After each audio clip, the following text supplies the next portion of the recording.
नमस्कार, India voice देख रहे हैं आप और मैं हूं आपके साथ प्रज्ञा मिश्रा। बुलेटिन की शुरुआत करेंगे बड़ी और अहम खबर के साथ।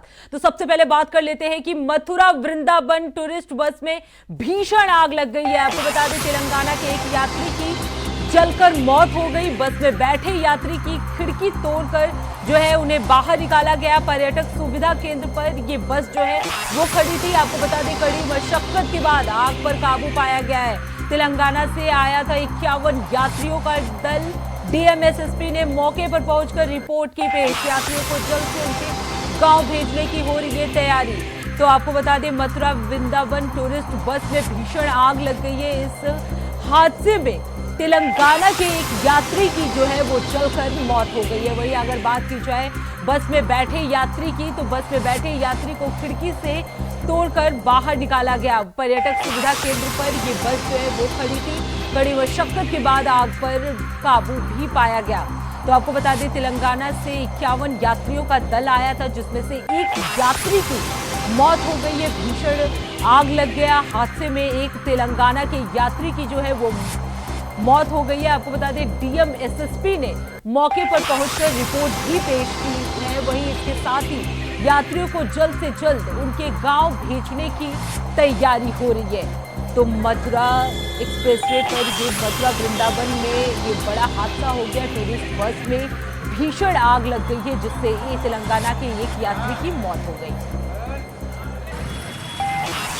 देखिए, आज जो यहाँ पे टूरिस्ट फैसिलिटेशन सेंटर में पार्किंग में खड़ी बस जिसमें आग लगी है, निश्चित तौर पे एक दुर्भाग्यपूर्ण घटना है।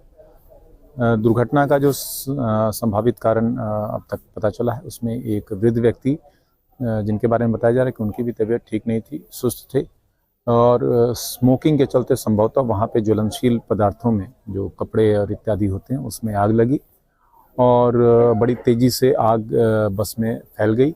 यहाँ पे उपलब्ध जो भी फायर फाइटिंग इक्विपमेंट थे, उससे यहाँ की टीम ने बचाव करने का भी प्रयास किया। फायर टैंकर भी आया, उन्होंने भी आग बुझाई, परंतु जब तक आग बुझती, जो अंदर एक व्यक्ति वृद्ध व्यक्ति जो अंदर फंसे हुए थे, उनकी मृत्यु हो गई।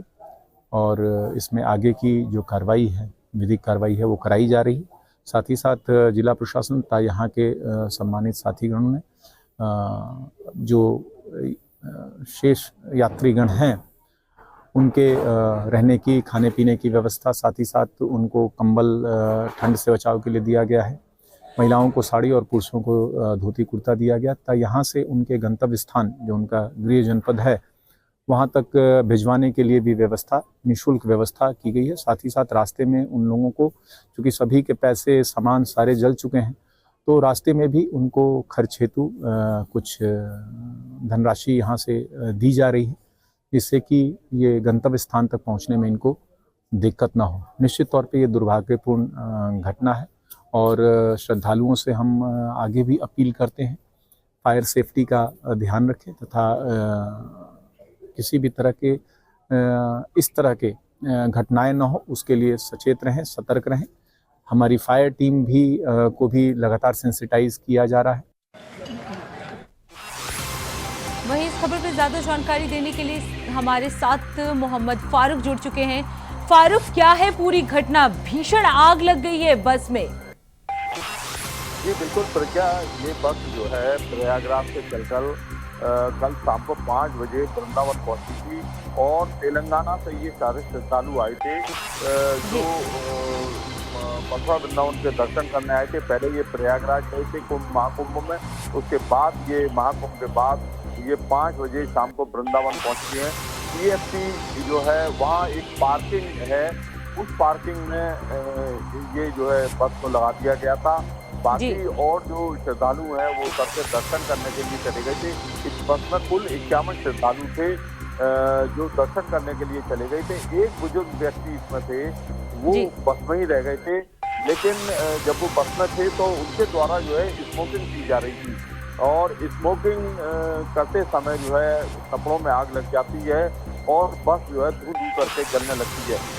बस में की आग जो है इतनी ज़बरदस्त लगती है कि हालात एकदम बेकाबू हो जाते हैं। तमाम दमकल की गाड़ियां मौके पर पहुंचती हैं और फायर ब्रिगेड की जो गाड़ियां थी उन्होंने इसको जो है आग बुझाने का काम किया। 1 घंटे की कड़ी मशक्कत के बाद में बस में जो है आग बुझ पाई है, लेकिन जो श्रद्धालुओं का सामान था उसमें उनकी धनराशि भी थी, उनके कपड़े भी थे, वो सभी जल के बस में राख हो गए और एक श्रद्धालु की जो है दर्दनाक मौत हो गई इसमें। जो श्रद्धालु इसमें रह गए थे, हालांकि वो बुजुर्ग व्यक्ति थे, बस में ही रह गए थे, उनकी तबीयत खराब थी, लेकिन एक बहुत बड़ा ये हादसा जो है कल शाम को 5 बजे वृंदावन में हो गया। EFC पार्किंग में जो है बस लगी हुई थी। अब फारूक, कितने यात्री थे उसमें और कहां से ये सभी यात्री आ रहे थे? जी प्रज्ञा, ये यात्री जब सभी जो है प्रयागराज तेलंगाना की बस थी, ये सब श्रद्धालु तेलंगाना से आए थे और प्रयागराज पहले गए थे ये महाकुंभ में नहाने स्नान करने के लिए, फिर उसके बाद ये लोग मथुरा आए हैं। मथुरा वृंदावन का इन्हें दर्शन करने थे, ठाकुर बांकेबिहारी मंदिर पर इन्हें जाना था। शाम को 5 बजे इनकी बस आती है और आकर बस EFC पार्किंग में जो टूरिस्ट सेंटर है वहाँ पर पार्किंग में बस खड़ी हो जाती है। सभी श्रद्धालु यहाँ से चले गए दर्शन करने के लिए। एक बुजुर्ग श्रद्धालु जिनकी तबीयत खराब थी वो बस के अंदर रह गए थे। तभी जो है इस बस में जो है आग लग जाती है और बस खुद ही करके जलने लगती है। जब आग बुझ गई उसके बाद वो श्रद्धालु जिनकी मौत हो गई उनकी डेड बॉडी बस में से निकाली गई, लेकिन बस पूरी तरीके से जलकर राख हो गई। तमाम अफरा तफरी मच गई और मौके पर DM और SSP भी प्रज्ञा पहुंच गई। ये हादसा जो है बड़ा होने से और टल गया। यदि और इसमें श्रद्धालु होते तो शायद जो है एक बड़ी अनहोनी हो सकती थी। बिल्कुल फारूक, अभी आपने बताया कि सिर्फ क्योंकि ये पार्किंग में लगा हुआ था तो एक यात्री जो बुजुर्ग थे वो उसमें मौजूद थे, उनकी मौत हो गई, लेकिन अगर जो बचे हुए यात्री हैं उनके लिए क्या कुछ व्यवस्था किया गया है? क्योंकि वो तो तेलंगाना जा रहे थे और उनकी क्या कुछ सुविधाएं उनके लिए की गई है वहाँ पे? जी बिल्कुल प्रज्ञा, DM शैलेंद्र कुमार सिंह और SSP शैलेश कुमार पांडे ने इनके लिए पूरे इंतजाम किए हैं और इन यात्रियों को इनके गंतव्य तक भेजने के लिए जिला प्रशासन ने पूरा इंतजाम किया है, कंबल दिया है, लोगों को खाने पीने की व्यवस्था करी है और इनको जो वहां तक जाने के लिए जो इनके पास धनराशि थी, क्योंकि बस में सब कुछ इनका जल गया, वो धनराशि भी जिला प्रशासन इनको उपलब्ध करा रहा है। यानी प्रशासन पूरी तरीके से गंतव्य तक पहुंचाने की व्यवस्था कर रहा है कि इनके जहाँ से ये आए हैं इनके स्थान तक पहुंचाया जा सके। खुद DM और SSP शैलेश कुमार पांडे और DM शैलेंद्र कुमार सिंह मौके पर मौजूद रहे और सारी व्यवस्थाओं का जायजा ले रहे हैं। DM शैलेंद्र कुमार सिंह ने कहा है कि इस बस में जो आग लगी है उसकी भी जांच कराई जा रही है, किन कारणों से आग लगी है ये भी जो है जांच। हालांकि अभी प्रथम दृष्टा जो है मामला ये निकल के आया कि स्मोकिंग करने से ये आग इस बस में लगी है। फारूक, जितने भी यात्री हैं क्या उसमें बच्चे भी शामिल हैं? जी बिल्कुल, 51 इसमें यात्री हैं जिसमें कुछ बच्चे बताए जा रहे हैं। जी 51 यात्रियों में एक व्यक्ति की मौत हो गई है और बाकी 50 लोग जो है वो दर्शन करके मतलब जब लौटते हैं भयावह स्थिति को देखा तो वो भी एकदम सदमे में आ गए और एक व्यक्ति की उनके साथ में मौत हो गई है और उनके साथ में कुछ बच्चे भी मौजूद हैं। ये बड़ी घटना जो है कल होने से चल गई। अगर इसमें यात्री बैठे होते और बस में आग लग जाती तो संभवतः ये एक बड़ी घटना जो है सामने आती, लेकिन एक अनहोनी होने से कल बच गई है। बिल्कुल फारूक, जिस तरीके से 51 लोग जो थे यात्रा में शामिल थे उनमें से एक की हालांकि मौत हो गई है, लेकिन प्रशासन की तरफ से जिस तरह से व्यवस्थाएं की जा रही है वो बेहतर माना जा सकता है। बहुत बहुत धन्यवाद फारूक इस खबर पे ज्यादा जानकारी देने के लिए। तो पर्यटक सुविधा केंद्र पर ये बस जो है वो खड़ी थी, पार्किंग में ये बस जो है वो खड़ी थी। एक यात्री की जो है वो मौत हो गई है, हालांकि 50 यात्री जो है वो सुरक्षित बच गए हैं क्योंकि पार्किंग में ये बस जो है वो लगी हुई थी।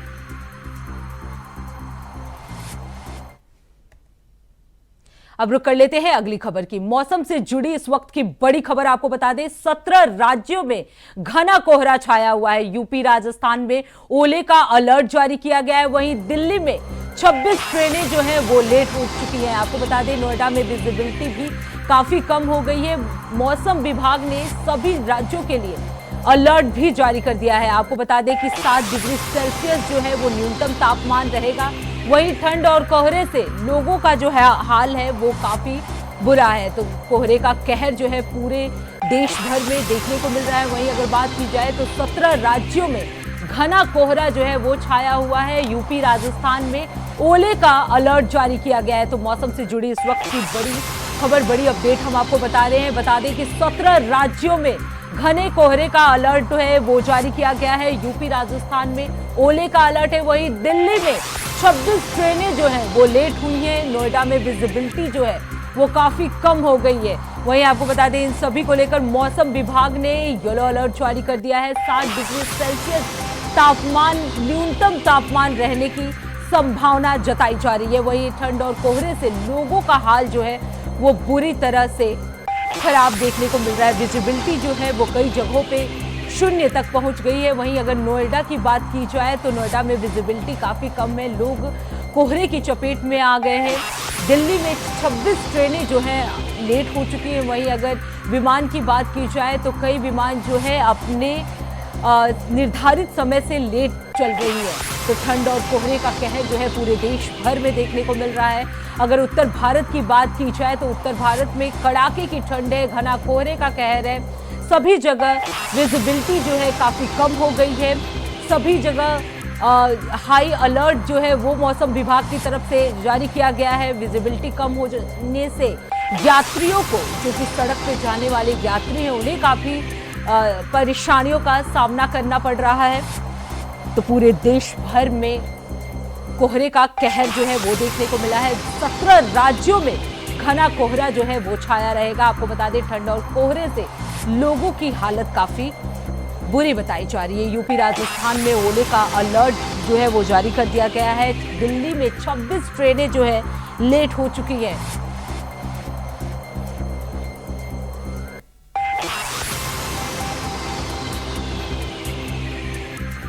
वहीं इस खबर पर ज्यादा जानकारी देने के लिए हमारे साथ मोहम्मद आसिफ जुड़ चुके हैं। आसिफ, किस तरह का मौसम है लखनऊ में? जी बिल्कुल श्रुति, अगर बात करें मौसम की तो यूपी में सर्दी का सितम जारी है। 16 ऐसे जिले हैं जहां पर येलो अलर्ट जारी कर दिया गया है। बुंदेलखंड, आगरा, गाजियाबाद, नोएडा में कोहरे की चादर चढ़ गई है। गाड़ियां रेंग रेंग कर चल रही हैं। वहीं अगर 42 जिलों की बात करें तो 42 जिलों में भी कोहरे की चादर चढ़ गई है। गाड़ियां यहाँ भी जो है रेंग रेंग कर चल रही है। सर्दी बढ़ चुकी है। जो बारिश का भी मौसम विभाग ने अलर्ट जारी किया है। आगरा, अमरोहा और गाजियाबाद समेत कई जिलों में बारिश और बूंदाबांदी भी हो सकती है। इससे गलन और ठंडक और भी बढ़ सकती है। वहीं राजधानी लखनऊ की बात करें तो राजधानी लखनऊ में भी सर्द हवाओं के साथ ठंडक बढ़ी है। लोग घरों में दुबक गए हैं। जो कामकाजी लोग हैं वह जो है एहतियात के तौर पर बाहर निकल रहे हैं। मौसम विभाग ने साफ तौर पर अलर्ट जारी किया है कि जरूरी काम से ही लोग बाहर अपने घर से निकले। वहीं अगर बात करें सुल्तानपुर, अमेठी, जौनपुर यानी पूर्वांचल की, यहाँ पर भी आज धूप नहीं निकली है। ठंड का प्रकोप लगातार जारी है और साथ ही साथ कोहरे की चादर पूरी तरह से दिख गई है। लोगों के आवागमन में काफी। आसिफ, सड़कों की क्या स्थिति है? यात्रियों को किस तरह की परेशानियों का सामना करना पड़ रहा है? देखिए, अगर बात करें यातायात की तो कोहरे की चादर होने चढ़ जाने की वजह से विजिबिलिटी भी कम हो गई है। और जो वाहन चालक हैं उन्हें अपने वाहनों की लाइट जलाकर ही चलना पड़ रहा है, क्योंकि इसमें एक्सीडेंट का भी खतरा बढ़ जाता है। और जिस तरह से जो कोहरा गिर रहा है इससे वाहन चालकों को काफी दिक्कतों का सामना भी करना पड़ रहा है। हालांकि प्रशासन भी इस कोहरे से निपटने के लिए पूरी तरह से जुट गया है। यातायात व्यवस्था ध्वस्त न हो और साथ ही साथ कोई एक्सीडेंट या अनहोनी घटना न हो, इसलिए हाईवे पर पुलिस प्रशासन भी पूरी तरह से मुस्तैद है। क्योंकि जिस तरह से शाम होते ही कोहरे की चादर चढ़ी और आसिफ, सुबह किसी होते ही- घटना की संभावना अभी तक या कोई घटना ऐसी हुई है कोहरे के कारण? देखो छुट्टी अगर बात दुर्घटना की करें तो अभी फिलहाल ऐसी कोई सूचना नहीं मिली है। मामूली दुर्घटनाएं हुई हैं जी। वो अभी हाईवे पर, पूर्वांचल एक्सप्रेस पर और साथ ही साथ फोर लेन पर, लखनऊ से बलिया जाने वाले मार्ग पर। आसिफ, आप बने रहिएगा हमारे साथ। राकेश यादव सिद्धार्थनगर से जुड़ चुके हैं। राकेश, सिद्धार्थनगर की अगर बात की जाए तो किस तरह से मौसम का हाल है वहाँ पे? प्रज्ञा, आपको बता दें पिछले 2 दिनों बाद यहाँ घने बादल घिरे हुए हैं, जिसकी जी। वजह से बारिश होती है। लेकिन जिस तरह से कड़ाके की ठंड पड़ रही है, लोग रोड पे हेडलाइटें जला के चल रहे हैं। सुबह के समय कोहरे ज्यादा रहते हैं और बदली पूरी बनी रहती है, जिसकी वजह से हेडलाइट जला के लोग चल रहे हैं। वहीं प्रशासन द्वारा लाइन बसेरे का भी बनाया गया है, लाइन बसेरा बनाया गया है। नगर पालिका द्वारा जगह जगह अलाव की व्यवस्था भी की गई है। लेकिन बात करें कि लाइन बसेरा जो यात्री बाहर से आ रहे हैं, उनको भी दिक्कतों का सामना करना पड़ता है। रात हो जाती है तो आखिर में इतने कड़ाके की ठंड में यात्री कैसे घर जाएंगे, तो उस रेल बसेरे में सारे इंतजाम किए जाते हैं, उनके खाने और रहने का इंतजाम किया जाता है प्रशासन द्वारा, लेकिन वह व्यवस्था देखने को नहीं मिल रही है प्रशासन द्वारा। बिल्कुल राकेश, आप भी बने रहिएगा हमारे साथ। संवाददाता संदीप कुमार भी जुड़ चुके हैं बांदा से। संदीप, जिस तरह से कोहरे का कहर जो है पूरे देश भर में नजर आ रहा है, अगर बात की जाए बांदा की, तो बांदा की क्या स्थिति है?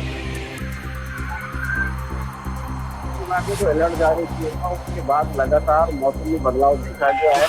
लेकिन अगर बात करें बांदा में जो पिछले 2 दिनों की, तो फिलहाल कल जो है मकर संक्रांति का पर्व था, जिसको लेकर के धूप निकली हुई थी यहाँ पर। लेकिन उसके बाद शाम को ही मौसम में परिवर्तन फिर से हो गया।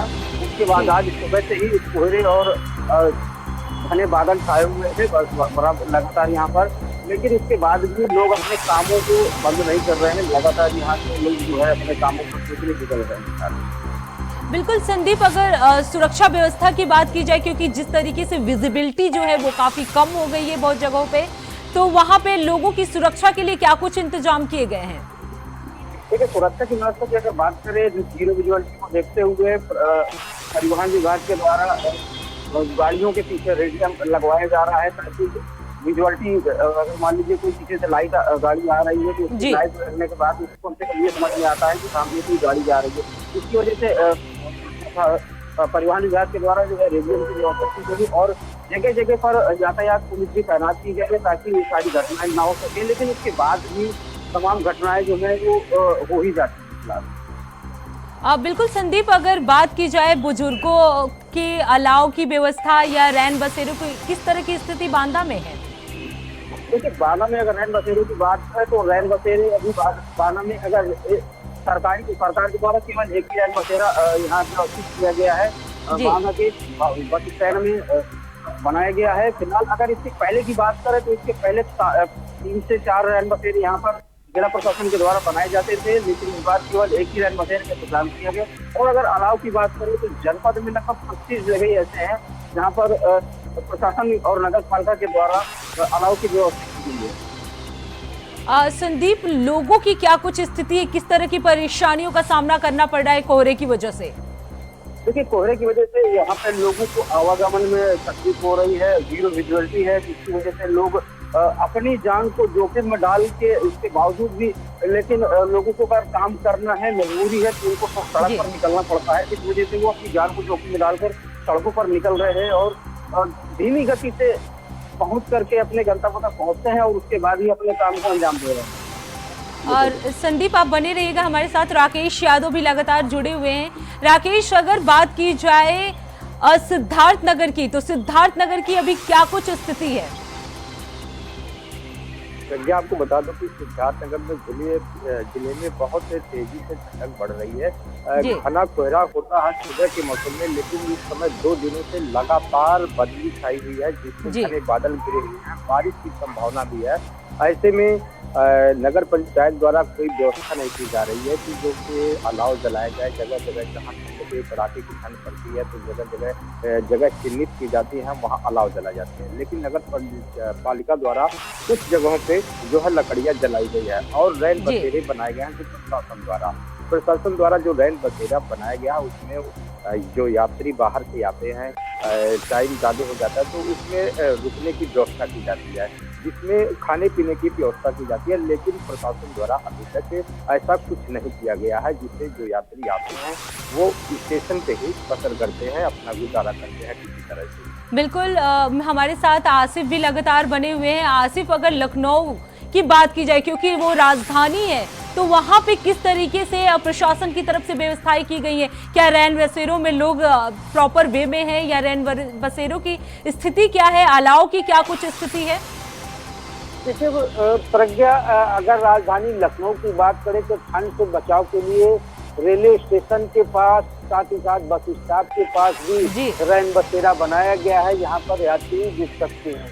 वहीं अगर अलाव की बात करें तो नगर निगम की तरफ से बड़ी लापरवाही की जा रही है, क्योंकि जिस तरह से ठंड बढ़ी है, सर्दी का सितम बढ़ा है, इसको लेकर नगर निगम एक्टिव नहीं दिख रहा है।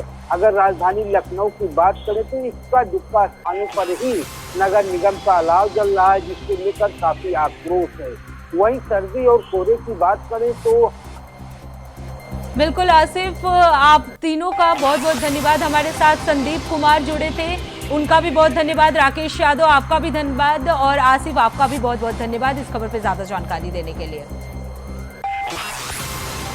तो सर्दी का सितम जो है वो पूरे देश भर में देखने को मिल रहा है।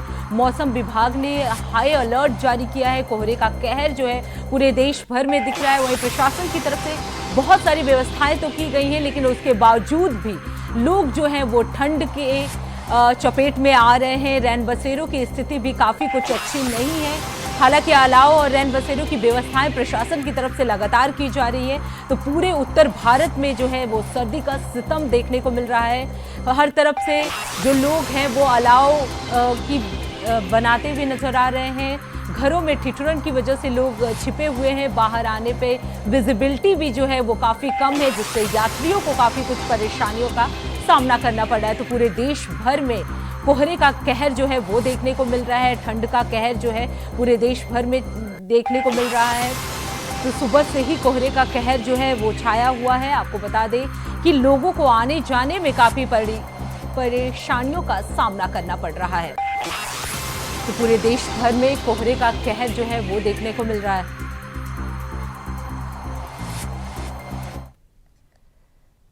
तो सीधे आपको ले चलते हैं दिल्ली, जहां नए कांग्रेस भवन का उद्घाटन खड़गे, राहुल और प्रियंका गांधी जो है वो कर रहे हैं। सभी इस समारोह में शामिल भी हुए हैं। तो सीधे आपको हम लेके चल रहे हैं दिल्ली की ये तस्वीर आपको हम दिखा रहे हैं, जहां नए कांग्रेस भवन का उद्घाटन किया जा रहा है। तस्वीरों में आप देख सकते हैं कि राहुल गांधी जो है मौजूद हैं। इसके अलावा इस कार्यक्रम में प्रियंका गांधी खड़गे भी शामिल हैं। तो आज नए कांग्रेस भवन का ये जो है उद्घाटन किया जा रहा है। दिल्ली की ये तस्वीर हम आपको दिखा रहे हैं। नए कांग्रेस भवन का उद्घाटन किया जा रहा है।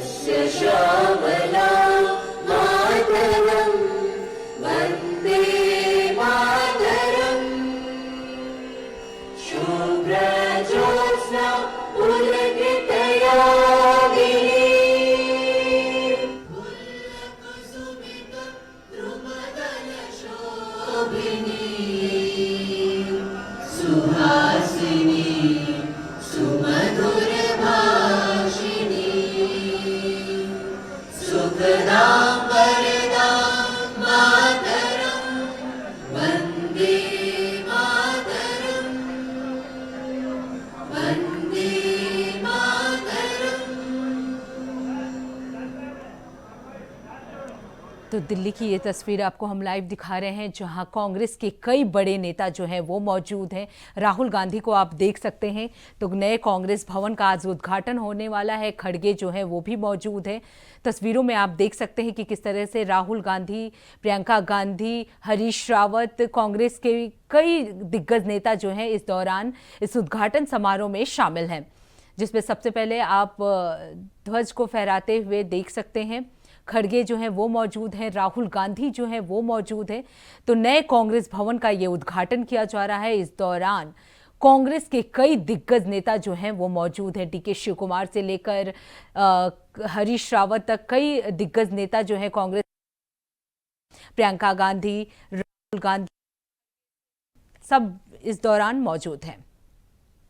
तो फिलहाल इस बुलेटिन में इतना ही। देश दुनिया की तमाम बड़ी खबरों के लिए देखते रहिए इंडिया वॉइस। तब तक के लिए नमस्कार।